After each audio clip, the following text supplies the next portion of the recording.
యేసు నామంలో మీకు శుభములు సమృద్ధిగా కలుగునుగాక. మధురం నీ వాక్యం అనే కార్యక్రమానికి స్వాగతం. ఈరోజు మనం యెరూషలేము వైభవ చరిత్ర అనే అంశం రెండో భాగం ధ్యానించుకుందామండి.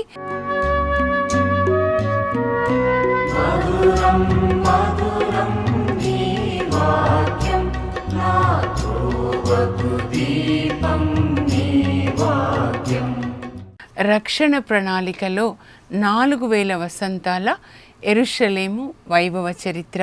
పుణ్యభూమి యెరూషలేం, అనంతకాల గమనంలో పుణ్యభూమి యెరూషలేం. నిన్నటి దినాన మనం చూసాము, మొదటిసారిగా క్రీస్తు పూర్వం 2000 అప్పుడు మరి మెల్కీసెదెకు, దేవుని పూజారి అయిన మెల్కీసెదెకు షాలేం అనే లోయలో అబ్రహాంకి రొట్టెని ద్రాక్షరసాన్ని ఇచ్చి అబ్రహాంని ఆశీర్వదిస్తాడు. సర్వోన్నతుడై భూమి ఆకాశములను చేసిన దేవుడు అబ్రహాంని ఆశీర్వదించునుగాక. శత్రువులను నీ వశం చేసిన ఆ సర్వోన్నతుడైన భగవంతుడు స్తుతింపబడునుగాక అని ఆ మెల్కీసెదెక్ రాజు, షాలోం రాజు అబ్రహాంని ఆశీర్వదిస్తాడనమాట. అప్పుడు వెంటనే అబ్రహాము రాజులని ఓడించి వస్తుంటాడండి యుద్ధభూమి నుంచి, 4 రాజులను అనమాట. తాను జయించిన కొల్ల సొమ్ములో దశమ భాగం 10 వంతు మరి మెల్కీసెదెక్ ఇస్తాడు. ఈ మెల్కీసెదెక్ రాజుని గురించి హెబ్రీ పత్రిక 7వ అధ్యాయంలో పౌలు రాస్తాడండి. ఈ మెల్కీసెదెకు షాలేము రాజు. ఆయన అబ్రహాంకి రొట్టెని ద్రాక్షరసాన్ని ఇస్తాడు. అబ్రహాం ఆయనకి కృతజ్ఞతగా దశమ భాగాలు చెల్లిస్తాడు. ఈయనకి తల్లి తండ్రి లేనివాడు, వంశావళి లేనివాడు, ఆదియు అంతము లేనివాడునై ఈయన మనుష్య కుమారుని పోలి ఉన్నాడు. రొట్టె ద్రాక్షరసం అంటే యేసు ప్రభు అండి. యేసు ప్రభు రాజు, షాలేముకి రాజు. అంటే షాలేం అంటే శాంతి అన్నమాట. శాంతికరుడైన రాజు మెల్కీసెదెక్ అనే పేరుకి అర్థం. నీతిమంతుడైన రాజు. యేసు ప్రభుని యెషయా గ్రంథం 9:6లో చూస్తే కూడా, ఇదిగో మనకొక శిశువు జన్మించాడు, మనం ఒక కుమారుని బడిసితిమి, ఆయన పేరు ఆశ్చర్యకరుడు, ఆలోచనకర్త, బలవంతుడైన దేవుడు, నిత్యుడగు తండ్రి, సమాధానకర్త. సమాధానకర్త షాలేం రాజు ఆ మెల్కీసెదెక్ అన్నమాట. అక్కడ మొదటిసారిగా క్రీస్తు పూర్వం 2000 అప్పుడు ఆ యెరూషలేముని గురించి రాయబడింది. ఆ యెరూషలేంలోనే మెల్కీసెదెక్ అంటే యేసు ప్రభు అబ్రహాంకి రొట్టెని ద్రాక్షరసాన్ని ఇచ్చారు. అంటే రొట్టె ద్రాక్షరసం అంటే యేసు ప్రభు యొక్క రక్త మాంసంలు అన్నమాట. ఆయన యొక్క వాక్యమే శరీరం. అందుకే ఎవరైనా నా శరీరంను భుజించి నా రక్తంను పానం చేయువాడు మరణించినను జీవిస్తాడు అని యోహాను సువార్త 6వ అధ్యాయంలో యేసు ప్రభు 51, 53, 4 వచనాల్లో చెప్తారండి. యేసు ప్రభు తండ్రి నోటి నుంచి పుట్టిన వాక్యం అన్నమాట. కనుక ఈ వాక్యాన్ని భుజించడం అంటే మనం దాన్ని విని ఆచరించాలన్నమాట. పఠించి, పాటించి, ప్రకటించాలి.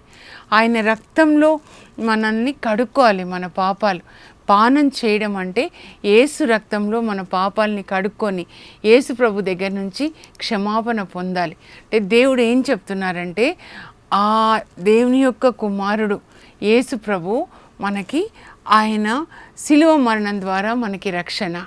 ఆ రక్షణ ఎక్కడి నుంచి వస్తుంది అంటే అబ్రహాం నుంచి వస్తుంది అన్నమాట. అందుకే యోహాను 4లో యేసుప్రభు సమార్య స్త్రీతో చెప్తారు, అమ్మ రక్షణ యూదుల నుంచే వస్తుందని. ఆ మనుష్య కుమారుడు, దేవుని కుమారుడు మరి మానవ రీత్యా ఆయన యూదుల వంశంలో, అబ్రహాం వంశంలో పుడతాడు. అందుకే మత్తయి సువార్త మీరు చదివితే ప్రారంభంలో 1వ అధ్యాయం 1వ వచనంలో, ఇది అబ్రహాం వంశజుడును దావీదు గోత్రస్థుడునగు యేసుక్రీస్తు వంశావళి. యేసుక్రీస్తు వంశావళిలో 42 తరాలు ఉంటాయండి. అబ్రహాం నుండి, దావీదు నుంచి మరి యేసుప్రభు వరకు అనమాట. కానీ ఆ 42 తరాల్లో 2 పేర్లు చెప్తున్నారు. అంటే వీళ్ళు చాలా ప్రాముఖ్యమైన వాళ్ళు అనమాట. దేవుణ్ణి ప్రేమించిన వాళ్ళు, వాళ్ళు దేవునికి విధేయత చూపించిన వాళ్ళు. ఆరాధన అంటే నిన్న మనం చూసాము, అబ్రహాము వాళ్ళ 2 పనివాళ్లతో చెప్తాడు, నేను బాబు కొండ మీదకి వెళ్ళి దేవుని ఆరాధించి తిరిగి వస్తామని. ఆరాధించడము అంటే దేవుని యొక్క వాక్యానికి విధేయత కలిగి జీవించడం అండి. పెదవులతో చేసేది కాదు ఆరాధన. Worship is obedience to the word of God. ఇదొక్కటే మీరు జీవితంలో గుర్తుపెట్టుకోవాలండి. దేవుని యొక్క వాక్యాన్ని పఠించి దాన్ని పాటించాలి. నరుని ప్రధాన ధర్మం ఇదియే. మీరు దేవునికి భయపడి ఆయనని గౌరవించి ఆయన ఇచ్చిన ఆజ్ఞల్ని పాటించండి, ఇంకా వేరే లేదు. సొలొమోన్ రాజు చెప్తాడు ఉపదేశకుడు గ్రంథం 12:13 అన్నమాట. నరుడు చేసిన పనులు మంచివి కావచ్చు, చెడ్డవి కావచ్చు, రహస్యమైనవి కావచ్చు, భగవంతుడు వానన్నిటికీ తీర్పిస్తాడు. మంచి పనులు, చెడ్డ పనులు, రహస్యమైన పనులు ఉంటాయి కదండి. మనం చేసే రహస్యమైన పాపాలు, రహస్యమైన చీకటి పనులు ఎవరికీ తెలియదు అనుకుంటాం, కానీ దేవునికి చీకటి కాజాలదండి. ఆయనకి ఎప్పుడూ పగలే, ఆయన వెలుగే. మనకి వెలుగు చీకటి అన్నమాట. అయితే ఒక్కసారి మనం నిన్నటిది చూద్దాము, ధ్యానించుకొని మనం వెళ్దామండి. దేవుని రక్షణ ప్రణాళికలో యెరూషలేము ప్రముఖమైన పాత్ర వహిస్తుందండి. నిన్నటి దినాన నేను చెప్పాను కదా, 2007లో మరి పరిశుద్ధ భూమి, పుణ్యభూమి యెరూషలేంకి తీసుకొని వెళ్ళారంటే ఇజ్రాయెల్ దేశానికి అన్నమాట. అక్కడ నుంచి వచ్చిన తర్వాత ఈ బుక్ రాయాలనే ప్రేరణ దేవుడు కలిగించారండి. 6 సంవత్సరాలు పట్టిందనమాట. 2013లో ఈ బుక్ రిలీజ్ అయిందంటే దేవుడు మెల్లమెల్లగా నన్ను నడిపించారనమాట. ముందుగా ఆదికాండం 14 అండి. అయితే ఒక్కసారి అబ్రహాం చరిత్ర నేను మీకు చెప్తాను. ఎందుకంటే అబ్రహాం ఆది గ్రంథం నుంచి దర్శన గ్రంథం ప్రకటన వరకు ఆయన ఉంటారండి. అలాగే యెరూషలేం కూడా. దేవుని రక్షణ ప్రణాళిక అంతా యెరూషలేం చుట్టే ఉంటుంది. కనుక ఇప్పుడు కూడా ఏం జరుగుతుంది అక్కడ యెరూషలేంలో, ఇప్పుడు ఇజ్రాయెల్ దేశానికి మరి గాజాకి మధ్యలో యుద్ధం జరుగుతుంది. మన కన్నులు దాని మీద ఫోకస్ చేసి యేసుప్రభు ఏం చెప్పారో మత్తయి సువార్త 24లో మరి 2వ రాకడని గురించిన సూచనలు, తర్వాత మిగతా ప్రవక్తలు కూడా చెప్తారు. కనుక ఆ ప్రవచనాల్ని మనం చదువుతూ ఉండాలండి. మీరు ఈ యెరూషలేం వైభవ చరిత్ర చదువుతున్నప్పుడు బైబిల్ గ్రంథం కూడా మనకు అర్థమవుతుంది. దేవుడు ఆ యెరూషలేం పట్టణాన్ని ఎన్నుకొని యెరూషలేం పట్టణం నుంచే యేసుప్రభు అక్కడే యెరూషలేం వెలుపల సిలువ వేయబడతారు. అక్కడ నుంచి మనకి రక్షణ అన్నమాట. ఇంకా చివర మీరు చదివితే ప్రకటన గ్రంథం 21, 22 అధ్యాయాల్లో చదివితే 21 అధ్యాయం అండి, పరలోకం నుంచి పరలోక యెరూషలేం కూడా కిందికి వస్తుందన్నమాట. దాని వర్ణన కూడా ఉంటుంది. అలా ముగుస్తుందన్నమాట. ఈ భూలోక యెరూషలేంతో మొదలై యెరూషలేం వైభవ చరిత్ర పరలోకం నుంచి వచ్చిన యెరూషలేంతో ముగుస్తుంది. మనం చూద్దాము. మరి ముందుగా అబ్రహాం గురించి మనం ఒకసారి చూద్దామండి. ఎప్పుడైతే మనకి అబ్రహాం అర్థమవుతాడో బైబిల్ గ్రంథం అర్థమవుతుందండి. దేవుడు ఆయనని నా స్నేహితుడు అని పిలుస్తాడు అబ్రహాంని. యెషయా 41:8లో దేవుని స్నేహితుడుగా దేవునితో కలిసి నడుస్తాడు. ఈ అబ్రహాం చరిత్ర క్రీస్తు పూర్వం 2000 అప్పుడు ఆదికాండం 12లో ప్రారంభమవుతుందండి. ఆయన హూరు అనే పట్టణంలో మెసొపొటేమియాలో ఆయన జీవిస్తూ ఉంటాడనమాట. మెసొపొటేమియా అనే స్థలాన్ని ఎందుకు అలా అంటారంటే 2 నదుల మధ్యలో ఉన్నటువంటి స్థలం అన్నమాట. ఒకటి యూఫ్రటీస్, ఇంకొకటి టైగ్రిస్ నది. అది కూడా మనం ఇప్పుడు చూద్దాం. యూఫ్రటీస్ నది గురించి కూడా మరలా ప్రకటన గ్రంథం 9లో ఉంటుందన్నమాట. ఆ యూఫ్రటీస్ నది వద్ద బంధించబడి ఉన్న భూతాల్ని విడిచిపెట్టండి అని ఉంటుందన్నమాట. అయితే ఇక్కడి నుంచి అబ్రహాము నువ్వు వచ్చేసే నేను చూపించిన చోటుకంటే అబ్రహాం వచ్చేస్తాడండి. అక్కడి నుంచి హరాన్ వచ్చి కొన్ని రోజులు ఉంటాడు వాళ్ళ నాన్నగారు మరణించే వరకు. 11వ అధ్యాయం చివరిలో అన్నమాట. వాళ్ళ తండ్రి గారు మరణించిన తర్వాత దేవుడు చూపించిన కానా దేశానికి వచ్చి అక్కడ ఉంటాడు. అపోస్తల కార్యాలు 7వ అధ్యాయంలో అక్కడ చెప్పని కొన్ని విషయాలు అబ్రహాం గురించి స్టీఫెన్ ప్రసంగంలో చెప్తాడండి. అందుకే పాత నిబంధన, క్రొత్త నిబంధన, పాత నిబంధనలో క్రొత్త నిబంధన ఉంటుంది, క్రొత్త నిబంధనలో పాత నిబంధన ఉంటుందన్నమాట. ఆ పాత దాంట్లోంచే క్రొత్తది, అందుకే అలా చదవాలన్నమాట. పాత నిబంధనలో రాయబడింది, మళ్ళీ అది నూతన నిబంధనలో ఎక్కడ ఉంది దాన్ని మనం చదువుకోవాలన్నమాట. అప్పుడు మనకి సరిగ్గా అర్థమవుతుంది. అలా అబ్రహాంని దేవుడు పిలుస్తారండి. పిలిచినప్పుడు షెకెం అనే ప్రాంతంలో ఉంటాడనమాట. ఇప్పుడు నేను మీకు మ్యాప్స్ ద్వారా వివరిస్తాను. దేవుడు అబ్రహాంని ఎక్కడ హూరు నుంచి పిలిచాడు, మెసొపొటేమియా అనమాట. అది అప్పుడు బాబిలోనియా, ఇప్పుడైతే ఇరాక్ అంటారనమాట. అక్కడి నుంచి ఆయనని కానా దేశాన్ని తీసుకొని వచ్చి అక్కడ ఆదికాండం 12:7 ప్రభు ఏమంటారంటే, నేను పిలవగానే నువ్వు వచ్చేసావు కనుక ఈ దేశాన్ని నీ సంతతికి ఇస్తాను. ఆదికాండం 12:7 దేవుడు అబ్రహాంకి వాగ్దానం చేస్తారండి. అందుకే దాన్ని వాగ్దాన భూమి అంటారనమాట. ఆ తర్వాత 15వ అధ్యాయంలో కూడా చూస్తే అక్కడ దేవుడు అబ్రహాంతో వాగ్దానం చేసి నిబంధన చేసుకుంటారు. ఆ నిబంధనలో ఏం చెప్తారంటే, అబ్రహాము ఈ దేశాన్ని నీ సంతతికి ఇస్తాను, యూఫ్రటీస్ నది మొదలుకొని నైలు నది వరకు ఉన్న ప్రదేశమంతా నీకు ఇస్తాను అని 2 సార్లు వాగ్దానం చేస్తారండి దేవుడు. అలా వాగ్దానం చేసిన వాగ్దాన భూమిని మరి యెహోషువ కాలంలో యెహోషువ యుద్ధం చేసి ఆ ప్రదేశాన్ని ఆయన జయిస్తాడు. కనానీయులు ఉండే దేశం అన్నమాట.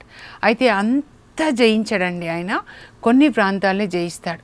కానీ దావీదు రాజైన తర్వాత ఆయన జబూస్ అనే పట్టణాన్ని యెబూసీల నుంచి ఆయన జయిస్తాడండి. యెబూసు అనే పట్టణాన్ని యెబూసీల నుంచి జయిస్తాడు. జయించిన తర్వాత ఆయన దానికి దావీదు నగరము అని పేరు పెడతాడనమాట.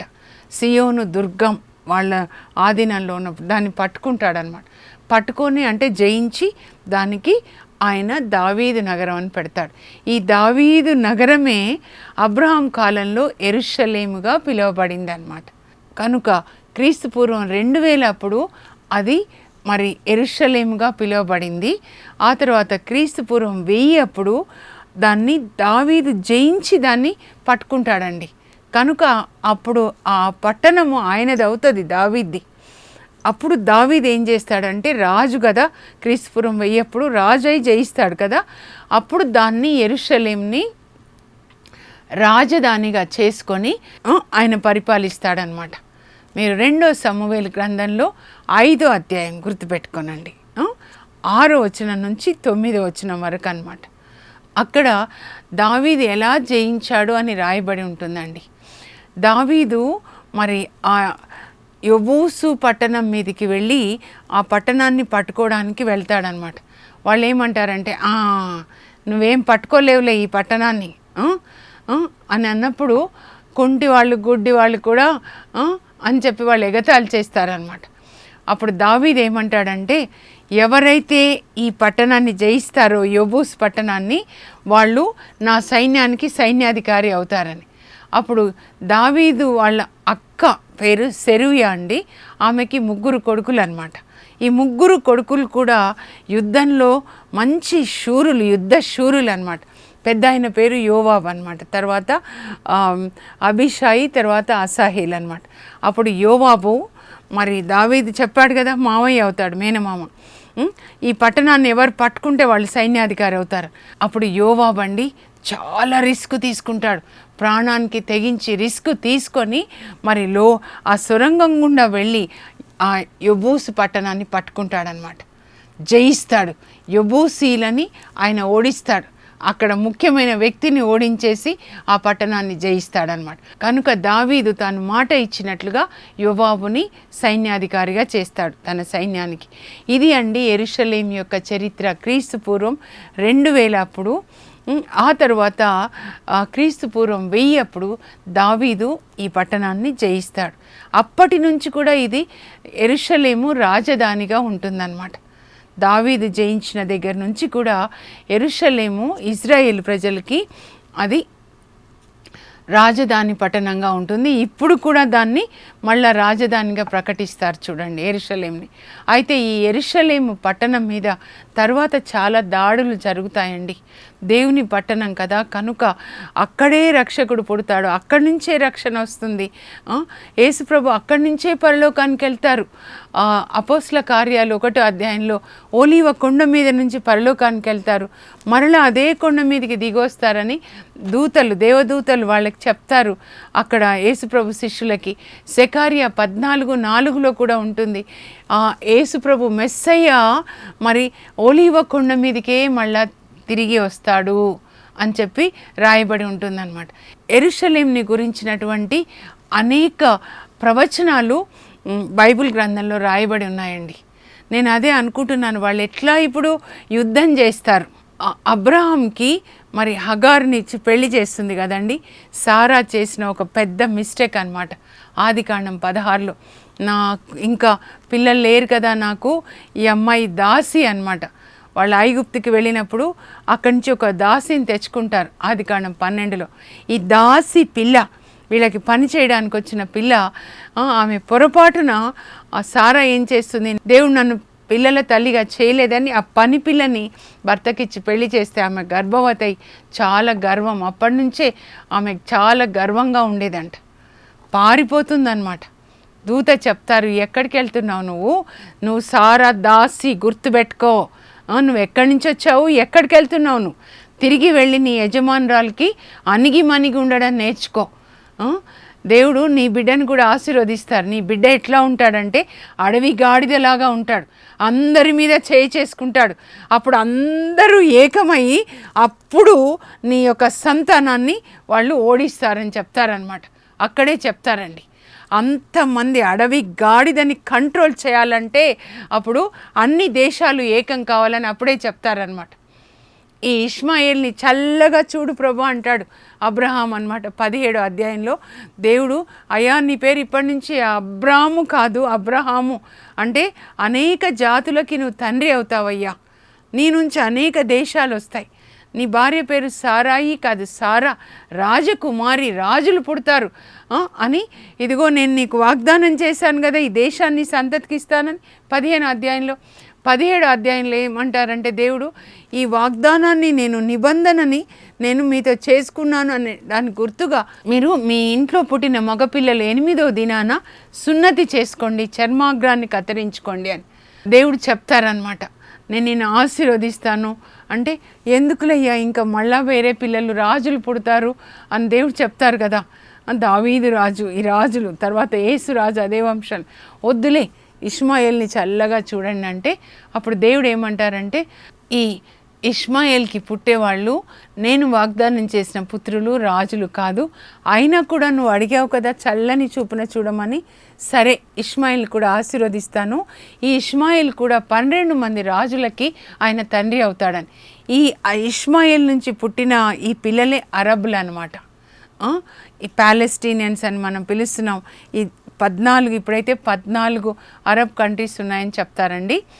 అది అయితే ముగించే ముందు నేను ఒకసారి ముఖ్యమైన పాయింట్స్ కూడా చదువుతాను, స్క్రీన్ మీద మీరు చూడండి. మీరు చాలా జాగ్రత్తగా యెరూషలేం గురించి మీరు చదవండి. నేను 2వ మారు చెప్తున్నాను. ఆది గ్రంథం 12, ఆ తర్వాత 14, 15 ఈ 3 అధ్యాయాలు చదవండి. అక్కడ మరి యెరూషలేంని గురించి ఏమని రాయబడిందో అది మీరు రాసుకొనండి. రక్షణ ప్రణాళికలో 4000 వసంతంల యెరూషలేము చరిత్ర. యెరూషలేము నగరంను దేవుడు లోకం మధ్యలో నెలకొల్పాడు. ఎజెకియెల్ 5:5. ఇచ్చట దావీదు వంశజుల న్యాయ సింహాసనాలు ఉన్నాయి. 122వ కీర్తనలో ఇది రాయబడి ఉంటుందండి. క్రీస్తు పూర్వం 2000 అప్పుడు షాలేం రాజు మెల్కీసెదెక్ అబ్రహాంనకు రొట్టె ద్రాక్షరసాన్నిచ్చి దీవిస్తాడు. ఆదికాండం 14:18. మోరియా కొండ ప్రదేశాన్ని యావే ఈరే అనగా దేవుడు సమకూర్చు ప్రదేశం అని అబ్రహాం పిలుస్తాడండి. ఆదికాండం 22:14. కనుక ఈరే షాలేము కాలక్రమేణా యెరూషలేముగా పిలువబడుచున్నది. ఈరే షాలేము యెరూషలేం. క్రీస్తు పూర్వం 1000 దావీదు యెబూసు పట్టణాన్ని జయించి దానికి సియోను పట్టణము అనియు దావీదు నగరం అనియు పేర్లు పెడతాడు. 2 సమూయేలు గ్రంథం 5లో 6-9, 1 దినచర్యలు 11:4-9. 2 చదవాలండి. దావీదు యెరూషలేమును రాజధానిగా చేసుకొని 33 సంవత్సరాలు ఇజ్రాయెల్ దేశాన్ని పాలిస్తాడు. 2 సమూయేలు 5:5. ఇక్కడ చూడండి, అబ్రహామునకు పిలుపండి. అబ్రహాము హూరు అనే పట్టణంలో నివసిస్తున్నప్పుడు క్రీస్తు పూర్వం 2000 సంవత్సరాలప్పుడు దేవుడు ఆయనను పిలుస్తారు. ఇక్కడ చూడండి బాబిలోనియా కూడా ఉంటుంది. ఈ ప్రాంతాన్ని మెసొపొటేమియా ప్రాంతం అంటారండి. ఎందుకంటే ఇది 2 నదుల మధ్యలో, యూఫ్రటీస్ టైగ్రిస్ నదుల మధ్యలో ఉంటుందన్నమాట. దేవుడు పిలిచినట్లుగా అబ్రహాం అన్నింటినీ విడిచిపెట్టి ఆదికాండం 12వ అధ్యాయంలో దేవుడు ఎలా చూపిస్తే అలా వచ్చేస్తాడండి. ఇక్కడ హారాన్లో కొన్ని రోజులు వాళ్ళు అక్కడ ఉంటారనమాట. తండ్రి మరణించిన తర్వాత దేవుడు మళ్ళా పిలిచినప్పుడు అప్పుడు హారాన్ నుంచి దేవుడు చెప్పినట్లుగా అబ్రహాము ఇలా కానా దేశానికి వస్తాడండి. ఇక్కడ స్థిరపడతారనమాట. క్రీస్తు పూర్వం 2000 అప్పుడు దేవుడు ఆయనకు వాగ్దానం చేస్తారు, నేను పిలవగానే నువ్వు వచ్చావు కాబట్టి ఈ దేశాన్ని నీ సంతతికి వాగ్దాన భూమిగా నేను ఇస్తున్నాను అని చెప్తారండి. ఇక్కడ చూడండి, ఇది షెకేం అండి. దేవుడు ఆయనను నడిపించుకొని కానా దేశంలో షెకేం పట్టణానికి ఆయనను తీసుకొని వస్తాడనమాట. ఇక్కడే వాగ్దానం చేస్తాడు. ఆదికాండము 12వ అధ్యాయం 7వ వచనం చదివితే ఈ దేశాన్ని నేను నీకు సంతతికి ఇస్తాను అని. ఆ తర్వాత ఆయన విడుదల చేస్తూ అలా బేర్షబా అక్కడ కూడా స్థిరపడతాడండి. ఆదికాండం 22లో ఇసాకును బలిగా ఇవ్వమన్నప్పుడు ఇక్కడే ఆయన నివసిస్తాడు. ఆ తర్వాత ఆయన హెబ్రోన్లో నివసిస్తాడండి. ఆదికాండం 23లో సారా ఇక్కడే హెబ్రోన్లో మరణిస్తుంది. ఈ అబ్రహాం వాళ్ళ సమాధులు ఇప్పటికీ కూడా హెబ్రోన్లో మనం చూడొచ్చండి. తర్వాత ఇక్కడ చూడండి, ఇది కనబడుతుందా మీకు? జెబూస్ అని రాస్తుంది, క్రింద జెరూసలేము అని రాస్తుందండి. దీన్ని జయించల, ఈ పింక్ కలర్లో ఉందంతా కూడా యెహోషువ జయించినటువంటి పట్టణాలు అన్నమాట. యెహోషువ ముందుగా యోర్దాన్ దాటిన తర్వాత గిల్గాల్కి వస్తారు, తర్వాత జెరికో పట్టణము, తర్వాత హాయి పట్టణం, అట్లా ఒక్కొక్కటి జయిస్తారు కదా. కానీ ఇవి జయించలేదండి. ఇక్కడ చూడండి, జెబూస్ కూడా జయించలేదన్నమాట. అయితే దావీదు రాజు అయిన తర్వాత ఆయన ఈ జెబూస్ అనే పట్టణాన్ని జెబూసైట్స్ అంటే యోబూసీల నుంచి జయించి దానికి మరి దావీదు నగరము అని పేరు పెట్టుకొని, సియోన్ దుర్గం అని పేరు పెట్టుకొని, యెరూషలేం అని పేరు పెట్టుకొని, ఆల్రెడీ యెరూషలేం పేరు పెట్టారు కదా, ఈ యెరూషలేంని రాజధానిగా చేసుకొని దావీదు పరిపాలిస్తాడండి. ఇప్పుడు ప్రార్థన చేసుకుందాం. పరలోకపు మా తండ్రి, రక్షణ ప్రణాళికలో మీరు యెరూషలేంను ఏ విధంగా వాడుకున్నారో ప్రభువా, మరి మీ యొక్క పిలుపుకి తండ్రి ఎలా అబ్రహాం విధేయించాడు, దావీదు విధేయించాడు కనుకనే మీ ప్రణాళికను మీరు జరిగింపగలిగారు ప్రభువా. మీ రాజ్యం ఈ లోకంలో రావాలంటే మేము మీ చిత్తానికి లోబడి జీవించాలి. అబ్రహాం లాగా, అలాగే దావీదులాగా అలా విధేయించే ఆత్మని మాకు దయచేయండి. శ్రద్ధగా బైబిల్ గ్రంథాన్ని పఠించి దానిలో చెప్పిన న్యాయాలు పాటించడానికి కావలసిన పరిశుద్ధ ఆత్మని, విధేయాత్మక హృదయాన్ని ప్రభా మా అందరికీ దయచేయండి. యేసు నామంలో అడుగుచున్నాం తండ్రి, ఆమెన్. దేవుని పని లోకంలో జరగాలంటే మనము దేవునితో సహకరించాలండి. అబ్రహాం లాగా, దావీదులాగా అలా దేవునికి విధేయించే పరిశుద్ధ ఆత్మ, విధేయాత్మక హృదయాన్ని దేవుడు మీకు దయచేదురుగాక. నేను చెప్తున్నాను, మీకు కష్టాలు వచ్చాయా, అనారోగ్యమా, పిల్లలు సరిగ్గా లేరా, ఒకే ఒక మార్గం అండి. మీరు దేవుని వాక్యానికి విధేయత చూపించండి. మీకు ఆరోగ్యము, సంతోషం, సమాధానం అన్నీ కూడా వస్తాయి. God bless you. Have a blessed day.